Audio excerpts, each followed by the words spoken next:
हाल ही में केंद्रीय स्वास्थ्य मंत्री द्वारा भारत में कोविड-19 महामारी की स्थिति का जायजा लेने के लिए एक आपातकालीन बैठक का आयोजन किया गया। दरअसल खबर यह है कि पिछले कुछ समय से चीन में कोविड-19 के मामलों में लगातार बढ़ोतरी देखने को मिल रही है। ऐसे में ये संभावना जाहिर की जा रही है कि चीन में मामलों में हो रही बढ़ोतरी की वजह से भारत समेत तमाम अन्य पड़ोसी देशों पर भी प्रभाव देखने को मिल सकता है। आज इस वीडियो में हम इसी विषय से संबंधित तमाम पहलुओं को जानने की कोशिश करेंगे। मेरा नाम है अक्षय और आपका स्वागत है दृष्टि आईएएस की इस नई वीडियो में। वीडियो शुरू करते हैं और सबसे पहले अपनी रूपरेखा समझ लेते हैं। तो वीडियो में सबसे पहले हम न्यूज यानी खबर पर बात करेंगे। इसके बाद चीन में जो मामलों में लगातार बढ़ोतरी हो रही है उस बढ़ोतरी को समझेंगे। साथ ही चीन की जीरो कोविड पॉलिसी पर बात करेंगे और इस पॉलिसी में क्या समस्याएं मौजूद थी, भारत और अन्य देशों पर क्या प्रभाव हो सकता है और अंत में निष्कर्ष पर बात करेंगे। इसके अलावा एक प्रश्न पर भी चर्चा करेंगे। आज की जो हमारी पूरी वीडियो है वो सामान्य अध्ययन प्रश्न पत्र 2 से संबंधित है और आप इसे अंतर्राष्ट्रीय संबंध और स्वास्थ्य जैसे खंडों से जोड़कर देख सकते हैं। चलिए वीडियो शुरू करते हैं और सबसे पहले आज की हमारी न्यूज देख लेते हैं। आज की हमारी जो न्यूज है वो इंडियन एक्सप्रेस के एक्सप्लेन्ड सेक्शन से है। हमारी खबर है virus and fear surge in China, what is happening and why. यानी स्पष्ट तौर पर खबर में बात की गई है कि चीन में कोविड-19 महामारी के मामलों में, कोविड-19 इन्फेक्शन के मामलों में और ज्यादा बढ़ोतरी देखने को मिल रही है। तो ऐसा क्यों हो रहा है और इसकी वजह से हमें क्या इम्प्लीकेशंस देखने को मिल सकते हैं, क्या प्रभाव देखने को मिल सकते हैं, उन्हीं विषयों को समझने की कोशिश की गई है। तो चलिए आगे बढ़ते हैं और सबसे पहले चीन में जो मामलों में बढ़ोतरी हो रही है उन बढ़ोतरी पर बात कर लेते हैं। तो हमने पहले भी कई वीडियो में चीन की जीरो कोविड पॉलिसी का जिक्र किया है। चीन ने तकरीबन 3 साल पहले इस नीति का विकास किया था और इस पूरी नीति के तहत सख्त नियम लागू किए गए थे। इन नियमों के लागू किए जाने के बाद आम लोगों द्वारा नियमों का विरोध किया गया और इन्हीं विरोधों के चलते, इस पर हम आगे विस्तार पर बात करेंगे, लेकिन फिलहाल ये जान लेना जरूरी है कि इन्हीं विरोधों के चलते सरकार द्वारा अंततः नियमों में कुछ छूट दे दी गई। अब जब नियमों में सरकार द्वारा छूट दे दी गई तो इसकी वजह से आम लोग सड़कों पर आने लगे, लोग एक साथ इकट्ठा होने लगे और इसकी वजह से हमें चीन में संक्रमण के मामलों में और ज्यादा बढ़ोतरी देखने को मिलती है। चीन में इन्फेक्शन और तेजी से फैलने लगता है और इन्फेक्शन इस लेवल तक फैल जाता है कि बीते दिनों ये खबर भी सामने आई थी कि इस महीने की शुरुआत के जो शुरुआती 2 हफ्ते रहे थे उन दोनों हफ्तों के दौरान चीन में जो संक्रमण की दर थी वो अपने रिकॉर्ड स्तर पर पहुंच गई थी, अपने सबसे उच्चतम स्तर पर पहुंच गई थी। यानी जाहिर तौर पर चीन में स्थिति बहुत ज्यादा गंभीर हो गई थी। लेकिन यदि आप इस पूरी स्थिति की तुलना चीन में आधिकारिक आंकड़ों से करेंगे, चीन के ऑफिशियल डेटा से इसकी तुलना करेंगे तो आपको पता चलेगा कि चीन में स्थिति बहुत ज्यादा बेहतर बनी हुई है। चीन में संक्रमण के दर में बढ़ोतरी नहीं हो रही है। आप चीन के राष्ट्रीय स्वास्थ्य आयोग के आंकड़ों पर नजर डालेंगे तो आपको पता चलेगा कि जब से कोविड-19 महामारी की शुरुआत हुई है, यानी जनवरी 2020 के बाद से चीन में अब तक कोविड-19 की वजह से केवल 5,237 लोगों की ही मौत हुई है। और अभी तक कोविड-19 के कुल जो मामले सामने आए हैं चीन में, चीन के आधिकारिक आंकड़ों के मुताबिक वो केवल 3,80,453 है। यानी कोविड-19 की वजह से अभी तक चीन में केवल इतने लोग ही संक्रमित हुए हैं। तो स्पष्ट तौर पर इन आंकड़ों को देखकर हम कह सकते हैं कि चीन में आंकड़ों की विंडो ड्रेसिंग करने की कोशिश की जा रही है, आंकड़ों को बेहतर तरीके से पेश करने की कोशिश की जा रही है और जमीनी स्तर पर चीन में अभी भी स्थिति बहुत ज्यादा गंभीर बनी हुई है। और यदि आप चीन के इन आंकड़ों की तुलना अन्य देशों से करेंगे तो आपको पता चलेगा कि चीन के ये आंकड़े बहुत ज्यादा कम हैं। क्योंकि यदि आप भारत और अमेरिका के आंकड़ों पर नजर डालेंगे तो भारत के आंकड़े बताते हैं कि भारत में कोविड-19 की वजह से तकरीबन 5 से 6 लाख लोगों को अपनी जान गंवानी पड़ी है, जबकि अमेरिका में इस वायरस की वजह से तकरीबन 11 लाख लोगों की मौत हुई है। यानी जाहिर तौर पर चीन ने अपने आंकड़ों को छुपाने की भरपूर कोशिश की है। लेकिन कई जो इंडिपेंडेंट रिपोर्टर्स हैं, कई जो इंडिपेंडेंट रिपोर्ट सामने आई हैं, उनसे ये पता चलता है कि चीन में जो कोविड-19 के कुल मामले हैं उनकी तकरीबन जो संख्या है वो 19 लाख के आसपास है। यानी चीन में तकरीबन 19 लाख लोग वर्तमान समय में कोविड-19 से संक्रमित हैं। तो ये तो चीन की स्थिति हुई कि चीन में लगातार कोविड-19 के मामलों में पिछले कुछ समय से बढ़ोतरी देखने को मिल रही है। लेकिन अब यहाँ सवाल उठता है कि आखिर ऐसा हो क्यों रहा है, मामलों में लगातार बढ़ोतरी क्यों हो रही है। तो इस बढ़ोतरी को समझने के लिए हमें इसकी पृष्ठभूमि को समझना होगा। इसके बैकग्राउंड पर कुछ नजर डालनी होगी। तो बैकग्राउंड को समझने के लिए हम चीन की जीरो कोविड पॉलिसी पर बात करते हैं। तो जब कोविड-19 महामारी की शुरुआत हुई तो इस महामारी को नियंत्रित करने के लिए चीन की सरकार द्वारा जिस तरह की नीति को अपनाया गया, वो नीति दुनिया के अन्य देशों की तुलना में काफी ज्यादा अलग थी। चीन ने इस पूरी कोविड-19 महामारी को रोकने के लिए जिस तरह की पॉलिसी को अपनाया, उस पॉलिसी के तहत बहुत ज्यादा सख्त नियम लागू किए गए, प्रतिबंधों को बहुत सख्ती से लागू किया, बहुत ज्यादा प्रतिबंध लागू किए गए। जबकि दुनिया भर के अन्य देशों ने जिस तरह की पॉलिसी को अपनाया, उस पॉलिसी के तहत थोड़ी बहुत सामान्य गतिविधियों को जारी रखने के साथ साथ कोविड-19 महामारी के मामलों को नियंत्रित करने की कोशिश की गई। यानी एक ओर तो कुछ गतिविधियां अपनी तरह से जारी थी, पहले जैसे होती थी वैसे हो रही थी, और दूसरी ओर सरकार कोविड-19 के मामलों को नियंत्रित करने की कोशिश कर रही थी। लेकिन चीन में ऐसा नहीं था। चीन में सरकार ने सभी गतिविधियों को बहुत सख्ती से बंद कर दिया, बहुत तेजी से वहां पर लॉकडाउन को लागू किया गया, बहुत सख्त प्रतिबंध लागू किए गए। और कई जानकारों का कहना है, आंकड़ों से भी ये कुछ हद तक पता चलता है कि चीन की ये जो पॉलिसी रही थी, ये कुछ हद तक सफल भी साबित रही थी। और चीन की इसी पॉलिसी को हम जीरो कोविड पॉलिसी के नाम से जानते हैं। इस पूरी जीरो कोविड पॉलिसी के तहत चीन की सरकार द्वारा सख्त नियम लागू किए गए, और इन नियमों के तहत यदि किसी व्यक्ति में माइल्ड इन्फेक्शन भी देखने को मिलता था, सामान्य लक्षण भी देखने को मिलते थे, तो उस व्यक्ति के लिए हॉस्पिटलाइजेशन अनिवार्य हो जाता था। यानी सामान्य लक्षण होने पर भी उस व्यक्ति को हॉस्पिटल में बंद कर दिया जाता था, हॉस्पिटल में एडमिट कर लिया जाता था। इसके अलावा इस पूरी पॉलिसी के तहत छोटे आउटब्रेक पर भी, यानी किसी जगह पर 25 से 30 से ज्यादा लोग संक्रमित हो गए, तो इस छोटे से आउटब्रेक पर भी उस पूरी जगह को वहां पर सख्त लॉकडाउन लागू कर दिया जाता था, लोगों को बाहर निकलने नहीं दिया जाता था। इसके अलावा यदि कोई व्यक्ति संक्रमित हुआ है, तो उस व्यक्ति से जो भी जुड़े हुए लोग हैं, जो भी लोग उस व्यक्ति के संपर्क में आए हैं, उन सभी व्यक्तियों के लिए, उन सभी लोगों के लिए आइसोलेशन अनिवार्य हो जाता था। सभी लोगों को आइसोलेट होना पड़ता था। इसके अलावा बीते दिनों कई तरह की रिपोर्ट्स ये भी कहती हैं कि वहां के जो प्रशासन के अधिकारी थे, वहां के जो पुलिस अधिकारी थे, उन अधिकारियों द्वारा बिल्डिंग को चैन से बांध दिया गया था। कई घरों को चैन से बांध दिया गया था ताकि लोगों को बाहर रोकने से, बाहर जाने से रोका जा सके। इसके अलावा विदेशी यात्रियों के लिए भी कई सख्त नियम लागू थे। कोई व्यक्ति जो विदेश से यात्रा करके चीन में वापस लौट रहा था, तो उस व्यक्ति के लिए तकरीबन 10 दिन का आइसोलेशन अनिवार्य कर दिया गया था। तो इन्हीं सख्त नियमों की वजह से चीन में कोविड-19 के मामलों को रोकने में काफी ज्यादा मदद मिली, काफी ज्यादा मददगार साबित हुई ये पॉलिसी। लेकिन ये पॉलिसी आम लोगों के लिए बहुत ज्यादा नुकसानदायक थी, और आम लोगों को, चीन के जो आम नागरिक हैं, उन्हें इस पॉलिसी की वजह से बहुत ज्यादा नुकसान झेलना पड़ा, और कई लोगों की पॉलिसी की वजह से मौत भी हो गई थी। उदाहरण के लिए बीते दिनों एक खबर ये सामने आई थी कि चीन में एक बिल्डिंग में आग लग गई, और बिल्डिंग में तकरीबन जो 10 लोग मौजूद थे, उन 10 के 10 लोगों की मौत हो गई थी। क्यों हो गई? क्योंकि चीन के अधिकारियों द्वारा उस बिल्डिंग को चैन से बांध दिया गया था, जिसकी वजह से उस बिल्डिंग में जो लोग मौजूद थे, वो लोग उस बिल्डिंग से बाहर ही नहीं आ सके। इसके अलावा फायर ब्रिगेड को वहां तक पहुंचने नहीं दिया गया, क्योंकि वहां पर सख्त लॉकडाउन के नियम लागू थे। तो फायर ब्रिगेड को पहुंचने में भी बहुत ज्यादा देरी हो गई, और इसी देरी की वजह से अंततः 10 लोगों को अपनी जान गंवानी पड़ी। और इसी घटना के बाद चीन में सरकार के खिलाफ बहुत ज्यादा प्रदर्शन होने लगे, एंटी गवर्नमेंट प्रोटेस्ट होने लगे, वहां के राष्ट्रपति के खिलाफ प्रदर्शन किया जाने लगा, कम्युनिस्ट पार्टी के खिलाफ प्रदर्शन किया जाने लगा, और कहीं कहीं लोकतंत्र के समर्थन में भी स्वर देखने को मिले, लोकतंत्र के समर्थन में भी विरोध प्रदर्शन आयोजित हुए। और इस तरह से अंततः सरकार पर यह दबाव बना कि सरकार अपनी जीरो कोविड पॉलिसी को वापस ले, और इस पॉलिसी के तहत जिस जो जो सख्त नियम लागू किए गए हैं, उन सख्त नियमों में कुछ छूट दी जाए।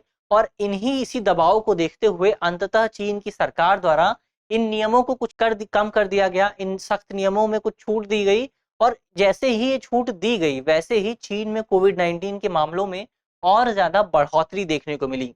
लेकिन अब यहाँ पर चीन की सरकार की क्या कमी रह गई कि बहुत ज्यादा अब मामलों में इतनी तेजी से बढ़ोतरी हो रही है, जबकि भारत जैसे देश में, जहां पर एक समय पर बहुत ज्यादा मामले सामने आए थे, अब भारत में बहुत ज्यादा मामले देखने को नहीं मिल रहे हैं। तो दोनों की नीति में क्या कंपैरिजन रहा था, क्या अंतर रहा था, उस पर बात करते हैं कि चीन की इस पॉलिसी में किस तरह की समस्याएं मौजूद थी। उन समस्याओं को समझने की कोशिश करें तो हमने पहले ही बात की कि चीन की ये जो जीरो कोविड पॉलिसी थी, इस पॉलिसी की वजह से चीन को बहुत ज्यादा सफलता प्राप्त हुई। लेकिन आगे चलकर जैसे ही नियमों में कुछ छूट दी गई, ये जो चीन की सफलता थी, ये सफलता उसकी कमजोरी बन गई। कैसे बन गई? तो चीन की इस पूरी पॉलिसी की वजह से, जीरो कोविड पॉलिसी की वजह से चीन की अधिकांश आबादी कोविड 19 से संक्रमित ही नहीं हो पाई, इन्फेक्ट ही नहीं हो पाई। और जब अधिकांश आबादी कोविड 19 से संक्रमित नहीं हुई तो इसकी वजह से चीन की अधिकांश आबादी के पास वर्तमान समय में कोविड 19 से निपटने के लिए रोग प्रतिरोध क्षमता भी मौजूद नहीं है, इम्यूनिटी भी मौजूद नहीं है। इसके अलावा चीन की सरकार द्वारा, चीन के वैज्ञानिकों द्वारा जो 2 कोविड वैक्सीन विकसित की गई थी, पहली वैक्सीन थी सिनोवैक और दूसरी थी सिनोफार्म। ये दोनों वैक्सीन भी कोविड 19 के मामलों को रोकने में बहुत ज्यादा कारगर साबित नहीं हो पाई हैं। ऐसे में इसी पूरी स्थिति की वजह से चीन के लोग अब वर्तमान समय में कोविड 19 के प्रति, कोविड 19 महामारी के प्रति बहुत ज्यादा वल्नरेबल हो गए हैं, बहुत ज्यादा संवेदनशील हो गए हैं। इसी वजह से चीन में जब कोविड 19 के नियमों में कुछ छूट दी गई, जीरो कोविड पॉलिसी को थोड़ा नरम बनाया गया, तो इसकी वजह से चीन में अब कोविड 19 के मामलों में बहुत ज्यादा बढ़ोतरी देखने को मिल रही है। और यही कुछ स्थिति हमें चीन में मार्च और अप्रैल के महीने में भी इसी तरह की कुछ स्थिति देखने को मिली थी, जब कोविड 19 की स्थिति में, कोविड 19 के नियमों में कुछ छूट देने के बाद तेजी से मामलों में बढ़ोतरी हुई थी, संक्रमण की दर बहुत तेजी से बढ़ गई थी। तो इस तरह से दिसंबर महीने में हमें जो आउटब्रेक देखने को मिल रहा है, इस आउटब्रेक को हम चीन में सेकंड आउटब्रेक कह सकते हैं। और इसी तरह की कुछ स्थिति हमें बीते दिनों हांगकांग और दक्षिण कोरिया में भी देखने को मिली थी, क्योंकि हांगकांग और दक्षिण कोरिया में भी बहुत सख्त नियम लागू किए गए थे, बहुत सख्त लॉकडाउन लागू किया गया था। और क्योंकि लॉकडाउन की वजह से लोगों के पास इम्यूनिटी मौजूद नहीं थी, तो जैसे ही लोग इस लॉकडाउन के पे कुछ ढील दिए जाने के बाद बाहर निकले, तो लोग बहुत तेजी से बीमार पड़ने लगे, उनमें संक्रमण बहुत तेजी से फैलने लगा। तो ये तो बात हुई कि समस्या क्या मौजूद थी। अब इस समस्या की वजह से, इस पूरे आउटब्रेक की वजह से भारत और दुनिया के जो अन्य तमाम देश हैं, उन देशों पर किस तरह का प्रभाव पड़ सकता है, उस प्रभाव की बात करते हैं। तो स्पष्ट तौर पर हम कह सकते हैं कि वर्तमान समय में अभी तक जो स्थिति है, उस स्थिति को देखते हुए कहा जा सकता है कि ये जो संक्रमण की दर में बढ़ोतरी हो रही है, वो बढ़ोतरी अभी तक केवल चीन में ही सीमित है, क्योंकि दुनिया के किसी भी देश में अभी कोविड 19 के मामलों में इतनी ज्यादा बढ़ोतरी देखने को नहीं मिली है। लेकिन यहाँ पर इस संभावना से भी इनकार नहीं किया जा सकता है कि भविष्य में चीन के बढ़ते मामलों की वजह से दुनिया के अन्य देशों तक कोविड 19 की बढ़ोतरी नहीं होगी, दुनिया के अन्य देशों में और ज्यादा आउटब्रेक नहीं फैलेंगे, क्योंकि जो इंटरनेशनल ट्रैवल हो रहा है, अंतर्राष्ट्रीय जो यात्रा हो रही है, वो अपने प्री कोविड लेवल पर आ गई है। यानी कोविड 19 महामारी की शुरुआत से पहले लोग जितना यात्रा करते थे, अब वर्तमान समय में उतनी ही यात्रा की जा रही है। तो अब जैसे जैसे लोग ज्यादा यात्रा करेंगे, तो उसकी वजह से जो वायरस के मामले हैं वो एक देश से दूसरे देश में पहुंचेंगे, चीन से भारत में आएंगे, तो जाहिर तौर पर भारत में भी एक नया आउटब्रेक देखने को मिल सकता है। लेकिन वर्तमान समय में चिंता एक नए आउटब्रेक की नहीं है, चिंता एक नए वेरिएंट की है। कई जानकार इस तरह की चिंताएं जाहिर कर रहे हैं कि वर्तमान समय में चीन में जो कोविड 19 के मामलों में बढ़ोतरी हो रही है, उसकी वजह से कोविड 19 का जो वायरस है, उस वायरस में हमें और ज्यादा बदलाव देखने को मिल सकते हैं, उस वायरस में और ज्यादा विकास की संभावनाएं प्रबल हो जाती हैं। कैसे हो जाती हैं? तो जैसे जैसे कोविड 19 के मामलों में बढ़ोतरी हो रही है, संक्रमण की दर तेजी से बढ़ रही है, ज्यादा से ज्यादा लोग संक्रमित हो रहे हैं, तो इसकी वजह से कोविड 19 वायरस को और ज्यादा होस्ट मिल रहे हैं, और ज्यादा लोग संक्रमित हो रहे हैं। तो जैसे जैसे कोविड को और ज्यादा होस्ट मिल रहे हैं, तो इसकी वजह से कोविड 19 के वायरस में और ज्यादा उत्परिवर्तन यानी म्यूटेशन की संभावना बढ़ जाती है। कोविड 19 जिस व्यक्ति में होगा, उसमें उसका म्यूटेशन होगा, उसमें कुछ बदलाव आएगा, रेप्लिका आएगा और रेप्लिका में कुछ बदलाव आएगा, यानी म्यूटेशन होगा। और जब म्यूटेशन होता है वायरस में, तो इसकी वजह से हमें वायरस का एक नया रूप देखने को मिलता है। और कोई भी व्यक्ति ये नहीं बता सकता है कि चीन में जो मामलों में बढ़ोतरी हो रही है, उन बढ़ोतरी में किसी एक व्यक्ति में एक ऐसा वायरस जन्मेगा, एक ऐसा वेरिएंट आएगा जो और ज्यादा खतरनाक साबित हो सकता है। और इस खतरनाक स्थिति का प्रभाव हमें चीन के पड़ोसी देशों जैसे भारत, इसके अलावा तमाम अन्य देशों पर भी देखने को मिल सकता है। तो जाहिर तौर पर वर्तमान समय में चीन के लिए स्थिति बहुत ज्यादा गंभीर है, और चीन में जो मामलों में बढ़ोतरी हो रही है, ये बढ़ोतरी चीन में एक नई महामारी को जन्म दे सकती है, एक नई लहर को जन्म दे सकती है। तो ये तो बात हुई भारत और अन्य देशों पर प्रभावों की। अब अंत में निष्कर्ष पर बात कर लेते हैं। तो निष्कर्ष के तौर पर हम क्या कह सकते हैं? हम कह सकते हैं कि जाहिर तौर पर चीन में मामलों में बढ़ोतरी देखने को मिल रही है, और इस बात की संभावना से भी इनकार नहीं किया जा सकता है कि आगे आने वाले समय में चीन में और ज्यादा बढ़ोतरी देखने को मिलेगी। क्योंकि चीन की जो आबादी है वो तकरीबन 1.4 मिलियन के आसपास है और इस 1.4 मिलियन की आबादी में से अधिकांश लोगों के पास वायरस से निपटने के लिए इम्यूनिटी मौजूद नहीं है, क्योंकि पहले ही बहुत सारे लोग कोविड-19 की वजह से, लॉकडाउन की वजह से अपने घरों में हैं। तो जाहिर तौर पर जब वो बाहर निकलेंगे बिना इम्यूनिटी के, तो उनमें संक्रमण होने की संभावना और ज़्यादा बढ़ जाएगी। और इसी संभावना को देखते हुए बीते दिनों नेचर नाम की एक पत्रिका ने एक रिपोर्ट भी प्रकाशित की थी।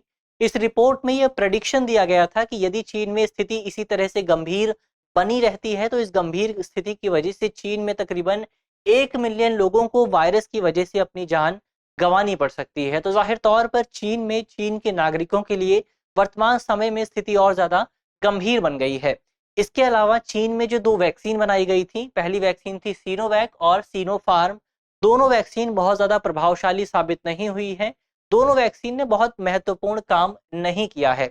चीन ने जून 2020 में अपने टीकाकरण कार्यक्रम की शुरुआत की थी, वैक्सीनाइजेशन प्रोग्राम की शुरुआत की थी और जून 2020 में तो कोविड-19 शुरू ही हुआ था, तो हमें उसके बारे में बहुत ज़्यादा चीज़ें पता नहीं थी। तो ज़ाहिर तौर पर चीन में उस समय जो वैक्सीन विकसित की गई थी, वो पूरी तरह से विकसित नहीं हुई थी और इसी वजह से चीन की वैक्सीन बहुत ज़्यादा प्रभावशाली साबित नहीं हुई है।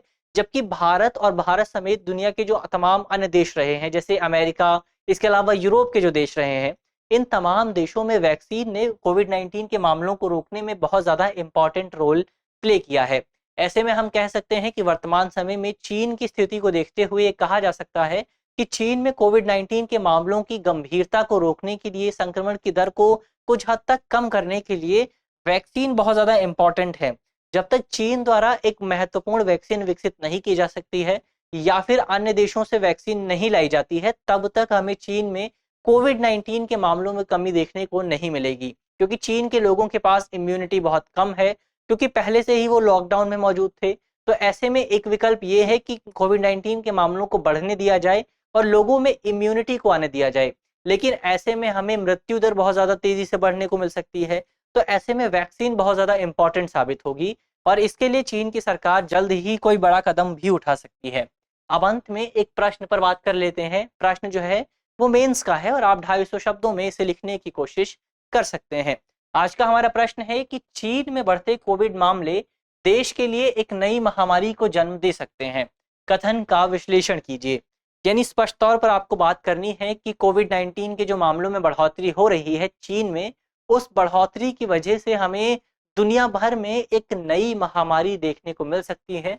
महामारी की एक नई लहर देखने को मिल सकती है। आपको इस कथन की विस्तार पूर्वक विवेचना करनी है, इसका विश्लेषण करना है। इसके अलावा आप कमेंट बॉक्स में बता सकते हैं कि साइनोफार्म नाम की जो वैक्सीन है, ये किस देश द्वारा विकसित की गई है। मुझे उम्मीद है कि इस वीडियो में जिन बिंदुओं पर चर्चा की गई है वो आपको समझ में आएंगे और यदि आपके प्रश्न पत्र में इससे संबंधित कोई भी सवाल आता है तो आप उसे आसानी से हल कर सकेंगे। इस तरह की अन्य वीडियो देखने के लिए आप हमारे चैनल को भी सब्सक्राइब कर सकते हैं। धन्यवाद।